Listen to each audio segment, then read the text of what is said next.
देशामध्ये महात्मा ज्योतिराव फुले असतील, ज्या देशामध्ये युवकांचं नेतृत्व करणाऱ्या प्रत्येक शिक्षणाचा घटक ज्या महात्मा फुल्यांनी सुरू केला, ज्या सावित्रीबाई फुल्यांनी आमच्या मायमाऊलींच्या दारापर्यंत शिक्षणाची मुहूर्तमय रोवली, ज्या कर्मवीर भाऊराव पाटलांच्या नेतृत्वामध्ये इथं कितीतरी शेतकरी गोरगरीब कष्टकऱ्यांचे मुलं अध्यक्ष महोदय त्या ठिकाणी घडले, ज्या डॉक्टर बाबासाहेब आंबेडकरांच्या भारत देशामध्ये, ज्या डॉक्टर बाबासाहेब आंबेडकरांचा अमेरिकेला जगाच्या ज्ञानवेशीवरती जगाचं ज्ञानतीर्थ ज्या डॉक्टर बाबासाहेब आंबेडकरांना बनावं लागलं, त्यांच्या देशात अध्यक्ष महोदय ज्या आमच्या सरकारनं बांधलेल्या किंबहुना शासनाचं अंकुश ज्या शाळांवर आहे, त्या शाळा जर त्या ठिकाणी आज आमच्या देशात बंद पडत असतील तर खरं म्हणजे या देशाच्या शासनाचं हे सगळ्यात मोठं दुर्दैवाचं पाऊल आहे, हे या सदनाच्या माध्यमातून आपल्या सर्वांना त्या ठिकाणी मी सांगू इच्छितो। अध्यक्ष महोदय, देशातील जिल्हा परिषदची शाळा म्हणजे जिथं सर्वसामान्य शेतकऱ्यांचे कष्टकऱ्यांचे विद्यार्थी मुलं हे त्या ठिकाणी शिक्षण घेत असतात,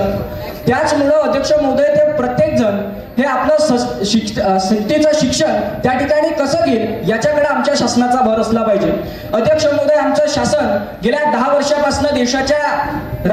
देशावर त्या ठिकाणी राज्य करत आहे आणि अध्यक्ष महोदय आम्हाला त्या ठिकाणी सांगत आहे की आम्ही एज्युकेशन सेक्टरवर अर्थात शिक्षण क्षेत्रात पाहिजे। अध्यक्ष महोदय, महाराष्ट्रासारखं प्रगत राज्य ज्या ठिकाणी अध्यक्ष महोदय अर्थ खात्याचा अर्धा भार महाराष्ट्र त्या ठिकाणी खात्यावर घेत आहे देशाच्या सर्वांगीण विकासासाठी, तरी देखील अध्यक्ष महोदय महाराष्ट्र शासन 2023 मध्ये फेब्रुवारीत त्या ठिकाणी राईट टू एज्युकेशन ऍक्ट अर्थात मग त्यामध्ये VJMT असतील, त्या ठिकाणी ST असतील, त्या प्रत्येक प्रवर्गातील विद्यार्थ्यांसाठी 25% राखीव जागा आहे, 25%। मग अध्यक्ष महोदय याच शासनानं त्या ठिकाणी ते 25% रिझर्वेशन कापून घेतलं आणि आपल्या परिसरातल्या ज्या जिल्हा परिषदच्या किंबहुना सरकारी शाळा आहेत तिथं आपण शिक्षण घेतलं पाहिजे असा कायद्यामध्ये त्या ठिकाणी बदल करण्यात आला। मात्र अध्यक्ष महोदय, मग त्या लोकांचं, त्या कष्टकऱ्यांचं, शेतकऱ्यांचं, गोरगरिबांचं पालकत्व हे शासन त्या ठिकाणी का बरं घेत नाही? दिल्लीच्या धर्तीवर जाऊन आपण त्या ठिकाणी शिक्षण व्यवस्था देशात का बरं लागू करू शकत नाही हा प्रश्न त्या ठिकाणी या सदनाच्या माध्यमानं मला विचारावंसं वाटतंय। अध्यक्ष महोदय, लोकशाहीर अण्णाभाऊ साठेंनी सांगितलं की हा देश कुठल्याही शेषनागाच्या मस्तकाच्या फणावर तरलेला नसून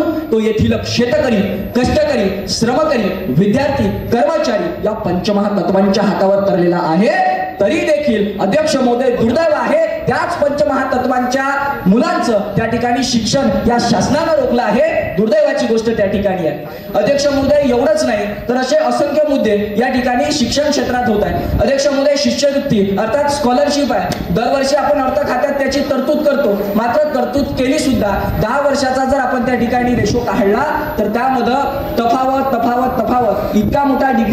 डिक्रीजेस मध्ये पर्सेंटेज येतो आहे अध्यक्ष महोदय की प्रत्येकापर्यंत ती शिक्षण व्यवस्था पोहोचत नाहीये आणि म्हणून हे प्रत्येकाचं जिल्हा परिषदची शाळा असेल किंवा म्युन्सिपालिटीचं शाळा असेल, आपलं 1ली ते 4थी पर्यंतचं शिक्षण हे आपलं सक्तीचं आहे, ते 8वी पर्यंतचं सरकार सांगते, मात्र अध्यक्ष महोदय ते खरं सुरू आहे का यामध्ये शासन मायबाप शासनाने त्या ठिकाणी लक्ष दिलं पाहिजे। फक्त प्रशासनावर अंकुश असणं एवढं शासनाचं काम नाही आहे ना, फक्त मुलाचं आपण लग्न करून दिलं म्हणजे मुलावरची आपली जबाबदारी संपलं असं होत नाही, हे शासनाने त्या ठिकाणी गांभीर्यपूर्वक लक्षात घेतलं पाहिजे। आणि अध्यक्ष महोदय,